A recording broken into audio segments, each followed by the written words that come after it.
This is a Power 98.7 podcast. Now we're talking. Subscribe to Power 98.7 podcasts in iTunes or wherever you get your podcasts. There's more on power987.co.za. Welcome back to the Thursday evening edition of Power Business. My name is Kai Sitola here with you until 8 p.m. And of course, from 8 p.m., it's time for Power Perspective with Sebenzile Nkambule. We're about to enter into a masterclass, so take out your pens and pencils and start taking notes because we're about to discover what it takes to actually ensure the preservation of revenue for a lot of entities. Now, of course, for a lot of us that tend to observe entities, particularly in the public sector, that may not be getting the best returns from their infrastructure, we do tend to ask difficult questions about why, particularly when you look around and then you say, you know, if I was running that, I definitely wouldn't do that. If I was in charge of this, I would do things a bit differently. And of course, that's an important line of business, particularly during these times of limited resources. However, as it turns out, there's a gentleman here. He is very young and he calls himself very handsome. I'm not going to validate that. I'll just give you his word. He says he's handsome, but he's in the business of actually analyzing these things and telling us how it works. And this is Mhlanganisi Madlongolwana, who is the head of Business and Revenue at Ntiyiso Consulting. Good evening, sir. Hi, Kaya. Thank you very much for having me. Tell them that you're handsome because they don't have to take my word for it. I'm on the clock, so I can't speak about myself this evening. Yeah, it's the way it is.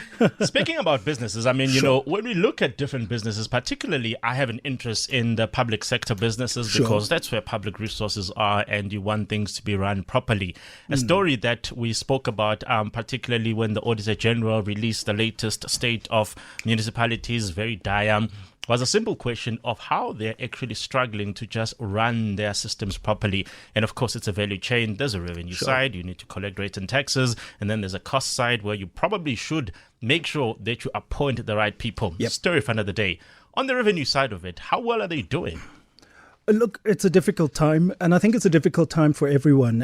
You had an economist on, I think, Mr. Makwe earlier, and he basically clearly explained the ripple effect of economic decline, right? Where one, because institutions are unable to function optimally, customers aren't buying. When customers aren't buying, people aren't earning money. When people aren't earning money, your municipalities then are not earning rates and taxes, right? And it's a trend. It's a backward trend that we've been seeing for the past couple of years. So I think, look, we're going to need some substantial work to get to a point, one, where we buck the trend, but also to change the trajectory back upwards. You know, the spillover effect of municipalities not being able to get what's due to them is that they obviously cannot run infrastructure, they cannot deliver services. And I think it was in Lydenburg a couple of weeks ago where we then heard that a big factory had said, look, we are in this municipality, we'd like to keep employing people, we'd like to keep operating here, but we can't get these resources, so therefore we're going to pack up and leave. And of course, it now means that a big rate payer, which was a corporate entity, 3,000 employees who had a job who could probably pay individual rates and taxes, are now no longer able to do so. Look, and that's actually a really good point, but I want to take you back to a point that the Group CEO of Standard Bank made in your earlier conversation. He spoke very clearly about Liberty's ethos, which is getting people in and making sure that people are able to function with the machines, right? Because ultimately people are the lifeblood of everything that we do. You and I here are having a discussion and it's radio content because there's people behind it. It's the same for institutions, the same for business, it's the same for municipalities, it's the same for institutions that depend on the generation of revenue. And that's why customer centricity is an important exercise.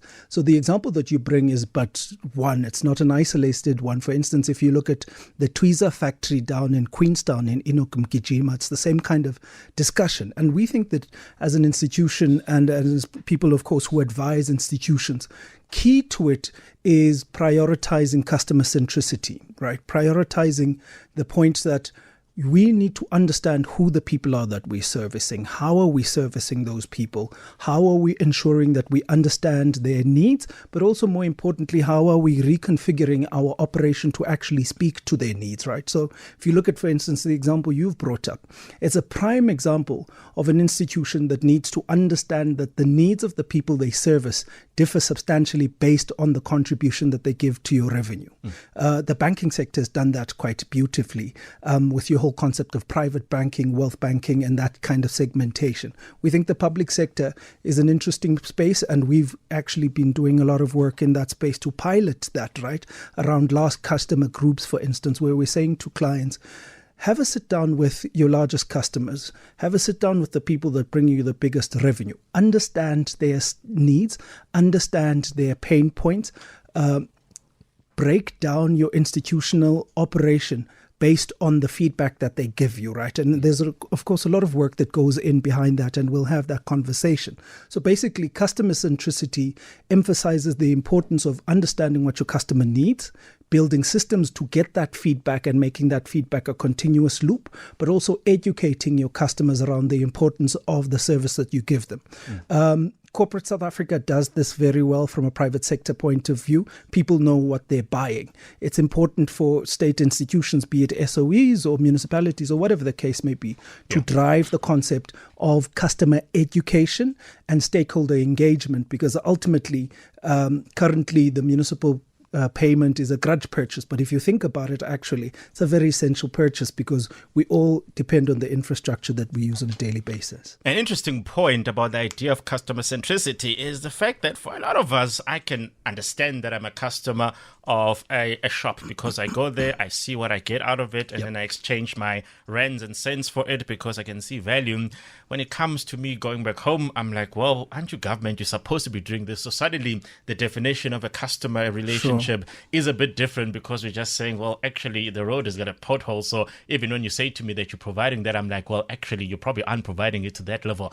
How do we then bridge that gap in just that interaction point where people are saying, no, when I go to Pick and Pay, I'm a customer because I buy something, they give me exactly what I want. When it comes to a municipality, for example, well, isn't it your job to do that? So my economics lecturer would be proud of me when I say ceteris paribus, right? All things being equal, we're all supposed to be contributing to the daily functioning of our infrastructure. And I think customer centricity even brings up that as well, that says, one, what do we expect from each other? And this is the relationship that we have. But also more importantly, what's the relationship and the responsibility that we carry for the infrastructure that we carry? We've, of course, seen the events around the country, and all of us are crying because roads are getting damaged, infrastructure is getting damaged. That ultimately is a public good. And all of us contribute to that public good. It's the same setup when it comes to the municipal landscape, especially in terms of the revenue relationship.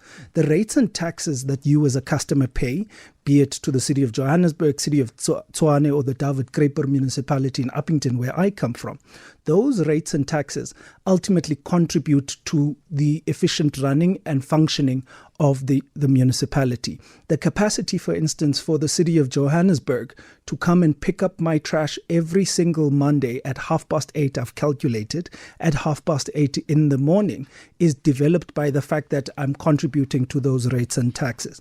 It is, of course, important for the city of Johannesburg, as an example that we're using currently, to then understand what my needs are as a rate-paying customer, to then also understand and collect data around what the patterns are on what affects my rate paying in the first instance. So if there are a lot of service delivery issues, that probably will diminish my rate paying capability because it's a grudge purchase at the moment, right? Yeah. But I think we, of course, carry this responsibility, and this is what we say to a lot of clients. You carry the responsibility to educate customers around the importance of paying, one, the importance, of course, changing behavior, two, and then more importantly, three, ensuring that infrastructure that's meant for the public good is developed and maintained based on this revenue relationship.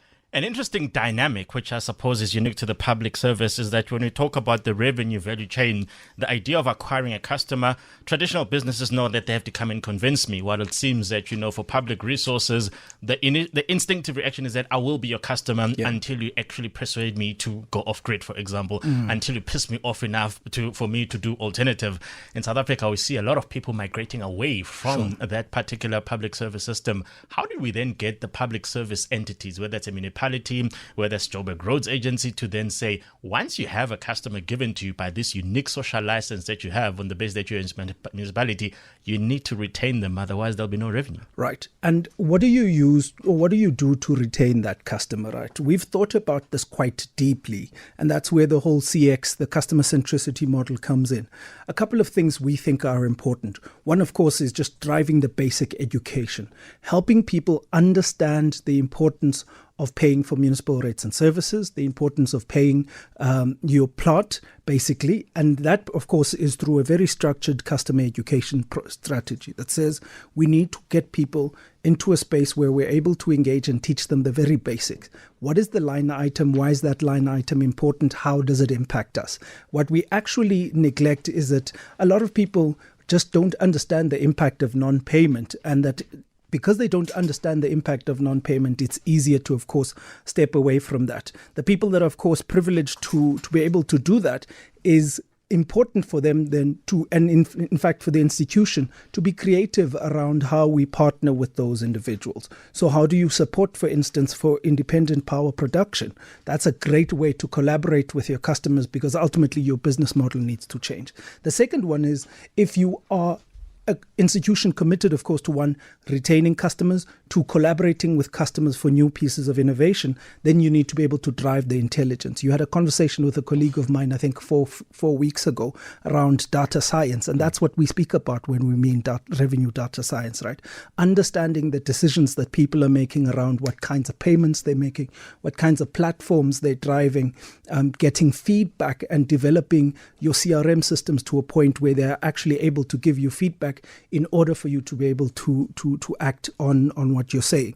And, I'll give you an interesting point, Kaya. A lot of non-payment for services is not necessarily because people don't understand the importance of paying, but it's actually because there's usually a bottleneck in the service delivery space somewhere, either be it in the delivery or operationally in the institution. You find that there's a query that's not been resolved. The customer's been trying, in fact, to engage the municipality, for instance, for the query for the past couple of years, and they've just given up, right? And that's where that breakdown is, and that's where that data intelligence and that data science comes in and becomes interesting. But also then going on and developing those insights from that data and converting them into programmatic actions. So you'll find, for instance, the simplest and most effective pieces of work, for instance, in advisory work, in the work that we do, sometimes it's just saying you are actually not speaking to your customers enough. Yeah. So a lot of the communication is reactive, right? And that's why we speak about customer education and stakeholder engagement. Driving proactive engagement because you've received these insights, you have the data, and you're able to then craft a messaging, one that answers the issues that a lot of people are asking. Two, but also proactive, because people are now, my city understands me. They understand the issues that I face. Now suddenly there's better engagement between the two. And then, of course, there's driving institutional change, right? If you drive institutional change as part of the customer centricity strategy, it then means that you now take the insights that you've delivered, you take the messaging, you're getting feedback, you're getting data from customers through behavior or payment. These individuals are giving you that information. It's important for you as an institutional leader, whether you're a CFO, whether you're a municipal leader, or you're CEO of one of the agencies, if you're in the metro, to actually then change your organization's operating model to be responsive, proactive and reactive to customer feedback, because ultimately the whole point of customer centricity is getting a full feedback loop that empowers you to improve service delivery and ultimately drive payment. The engagement question is probably even more important in a month like July, because on the 1st of July, everybody says these are your new tariffs. And if you've never actually ever explained to me how my tariffs are determined in the first place, I'd be like, well, where do you get 17% as an increase from? Yep. Because clearly nothing is increasing at the rate of 17%. But if you can't explain to me that your rates are regulated and that you also essentially passing on what Eskom has told you, I'd be like, uyangijwayela. How do you deal with that? Basically. And that's what a lot of the feedback that a lot of clients give to institutions, right? And that's the importance, for instance, of ensuring a couple of things. And I think we don't cut our local government slack a lot.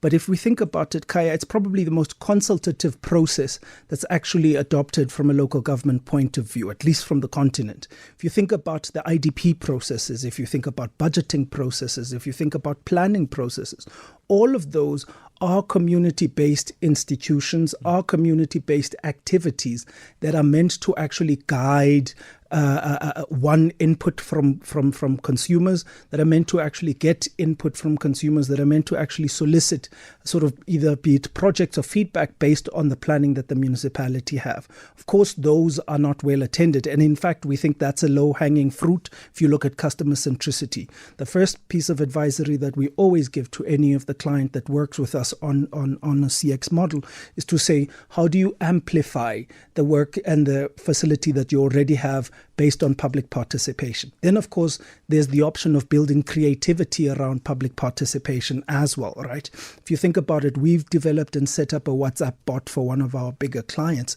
that says, people, for instance, don't want to go and stand in a queue at municipal offices. It's probably not going to happen anymore because of COVID.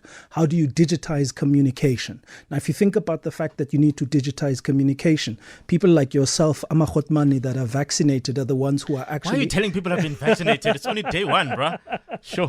But people that, like yourself, who are responsible for municipal accounts, who've bought properties, are people who want to engage digitally. You're not necessarily a digital native, but you're comfortable in that landscape. So that means that if you look at customer centricity, that actually means it's easier for you to communicate with the institution. Yep. So that kind of thinking is one that we think is important, that we need to be able to drive. The Auditor General tells us that, one of the big problems is that at municipal level and local government level, they can't even explain what they've done with the 10 rand that they received yesterday. And you can imagine if the systems administratively are so poor, they can't even explain what happens with the money that they did receive. Well, of course, at the point in time when they're trying to tell me how much I owe them, that's where bottlenecks are going to creep in. That's where errors are going to creep in. And by the time I've asked you for the past 3 months to correct my billing statement and you don't do so, I'm actually going to say, you know what, I'm never going to do this. I'm not going to pay, and therefore I'm never going to engage with you again. How do you then come in as Ntiyiso and say, well, guys, perhaps one of the reasons is that if people say that the bill is wrong, you need to engage on why the bill is wrong rather than hoping that they're going to pay because they're going to walk away? And that's exactly, you should come work at Ntiyiso. So clearly you've been spending a lot of time with my boss tends to listen to the show, so I don't know if that's appropriate. But on a more serious note, Kaya, that's exactly the first piece of language that you need to use, right? And our organizational ethos and our values are truth, trust, results. And the first thing you need to be able to do is to have an honest conversation and say, here are the issues that are stopping you from reaching your full potential, be it a private client or a public sector institution. So that's the first thing that you then need to do. When you, of course, do a deep dive on the information that you have and the information that you've gathered from a client, you're able to gather a couple of critical insights. One is, are the people that you have and the systems that you have matched equally and evenly to be able to deliver the best service? Usually there's a mismatch between the two, and I think we've of course had this conversation with yourself, and it's a general conversation, is that we don't necessarily have the right skills at the right sort of levels, especially in our public institutions. So it answers the first question. But the second question then that we think is important, and in fact that we are currently doing, for instance, if you look at the revenue value chain, one of the key questions you ask clients and that we ask clients is, before you even go and collect the debt, what's the thinking behind the account, right? Because an account basically is a culmination of a breakdown of processes, especially if it's sort of out of date, of a breakdown of processes, of a breakdown of communication, of a breakdown of engagement, where someone, and the example that you give, someone just says, I'm not going to pay you anymore because I've been able to get in touch with you, I haven't been able to get my query sorted out. As a result, what we then do, long before even thinking about collection, which is part of an end-to-end sort of solution, long before even thinking about collection, is actually getting the client onto an account to get an understanding of the work that they do, get an understanding of the issues. We have a caller for you, Patrick from Centurion. Good evening. Good evening. How's it? All good, brother. Yes. Kaya, what I love about the MFMA, I think it's a brilliant piece of legislation in terms of that it empowers the people, it empowers the community. Like, there's a lot of consultation that needs to go on, like the guest was saying. But a lot of people don't know that, like community members don't know that, for instance, if a municipality wants to sell an asset, they have to be consulted if that asset is basic. So now I heard him talking about digital communication with the customer, but I don't think it's enough for some rural areas where they don't have access to that digital communication. So how do we close that gap so that the customer is more informed? All right, thank you, Patrick. And Chinese, I'll also read a tweet for you. Sure. It's from Zolani. My personal experience with municipalities is that they take their customers for granted. That's mainly because they don't have competition and don't recognize that they're running a business. But of course, from what you've seen, that's no longer going to be a viable way of dealing with customers, is it? Otherwise, if we don't adapt, we're going to have serious problems in municipal institutions. So definitely we're going to have to think about that. And that's why we're sitting here today, right? Speaking about encouraging sort of customer centricity in the operating model. But I think it's Patrick's question.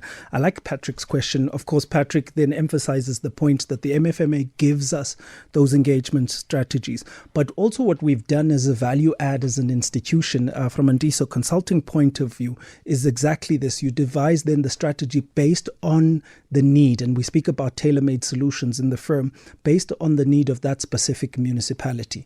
I'll give you a very specific example. We were doing some work in Limpopo, out in the northern parts of Limpopo. So it's a largely rural community, but the client then says, I need to be able to engage the individuals within this community. And we said, look, of course, you're not going to have a lot of joy if you're going to do a work from a digital point of view. That's part of the segment that you need to be able to drive. Let's look at the below the line. And below the line is setting up activations, for instance, for communities. Because municipalities, if you think about it, don't do that, right? Basic community activations where you have the municipality, for instance, at the local shopping center, answering the basic questions, people bringing in their queries and being able to get feedback from that. It creates a human face for the municipality. It creates a touch and a sort of a sensory relationship between the ratepayer and the municipality, but also there's trust, right? And there's a level of accountability. So it, of course, depends on who you speak to as a client and what the municipality is. But if you're, for instance, sitting in Joburg, just as an example where we're sitting, where people are moving around quite frequently, it's much better to do a digital strategy or go above the line at radio communication, look at SMS communication, and more importantly, look at digital tech communication, for instance, through payment apps or chatbots, and which is a lot of the work that we're exploring as well. I have a suspicion that sometimes we really are dealing with an information asymmetry in that municipality thinks they know something about me, I know something about myself, and I think with the most common example we tend to hear is that the municipality thinks my house is worth something, and that's what they've got there, and my bank thinks my house is worth something else, and depending on whether I'm trying to sell or buy that house, I then have a different number altogether. Yep. So getting all of that to speak to each other, I suppose for a person named Hlanganisi, that is exactly what you do, isn't it? Yes and no, and I'll tell you why I'm saying no, right? Valuation from a bank, of course, has different pieces of work that the municipality doesn't necessarily sort of take into consideration when they value the land parcel. So that, of course, is a specific science that the planners go through that perhaps differs slightly from the bank. So there will most likely be a discrepancy between the two. However, in terms of dealing the asymmetry, exactly the work that we do. And we think, in fact, that adopting a customer centricity strategy, one drives you to a point where you can understand what Kaya actually wants, right? And we know that valuation, for instance, are the biggest things.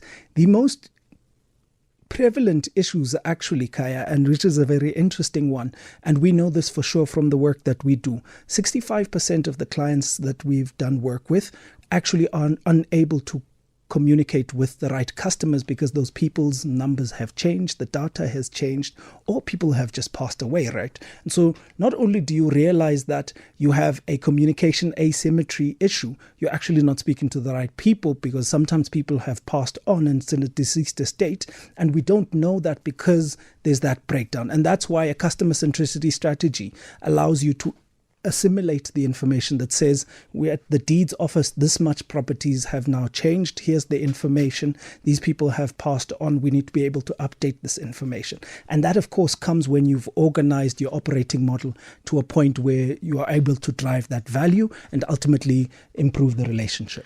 According to the Auditor General, a lot more people need your services and intervention. How do they get hold of you?